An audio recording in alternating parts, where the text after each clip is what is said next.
Ilang chances nga ba, ilang pagkakataon ang dapat na ibigay sa partner mong nagkasala sa'yo? Yan, eto na nga ang sagot ng marami sa inyo. Sabi ni Gail Enriquez, once is enough para hindi mamihasa. May mga ganyan ho talagang tao, ha? Yung mga katulad ni Gail. Once is enough, two is too much. Ayan, si Marlene Chavez, ganun din. Isa lang dapat. Pagka nagkamali, ay once lang yan. Si Marvin, ganun din ang sagot. Pero iba. Iba pala. Pero may one din. Sabi niya, one. Hindi pala once is enough, ha? One more chance. Dapat daw laging one more chance. One more chance. Du-du-du-dun. Okay, si Loren Christopher, sabi niya, one strike and you're out. Sa baseball, 3 strikes dapat bago ka ma-out. Pero sa relationship, isa lang raw. Sabi ni, sino to? Si Loren Christopher.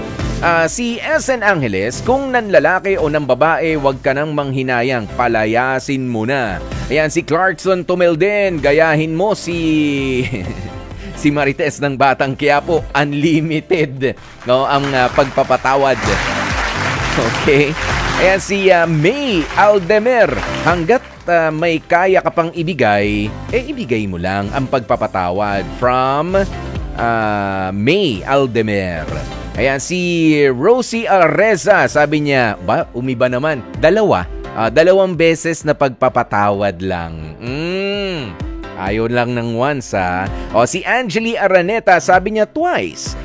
Ganun din, 2 beses. Once na ginawa ang napag-usapan naman ng issue, nangako na di na uulitin, sige, let's give it another chance. Pero kapag ginawa ulit, no na. Once is enough na nga binigyan ko na ng second chance. Pag umulit pa, meaning may tendency na uulit lang ulit. Yun ang mga paliwanag.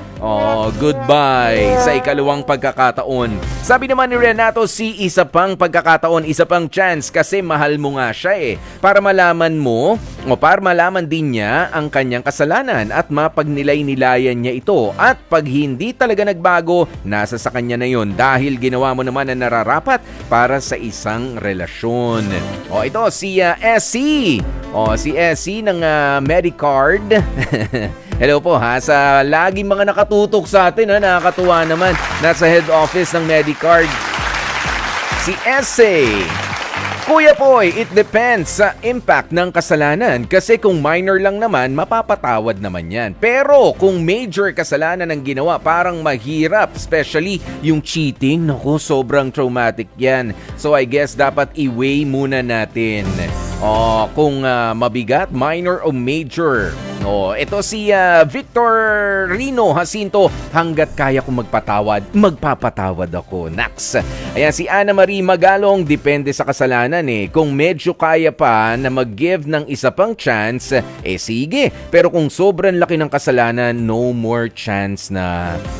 Si Norma Feliciano, sabi niya, no more second chances. I believe once na nag-cheat ang partner mo or once na sinaktan ka physically or emotionally, magkakaroon ka na ng trauma and you will always have doubts in him. Much better if you just leave and try to move on. I believe that if you love someone, you won't do anything to hurt your loved one or you won't even cheat.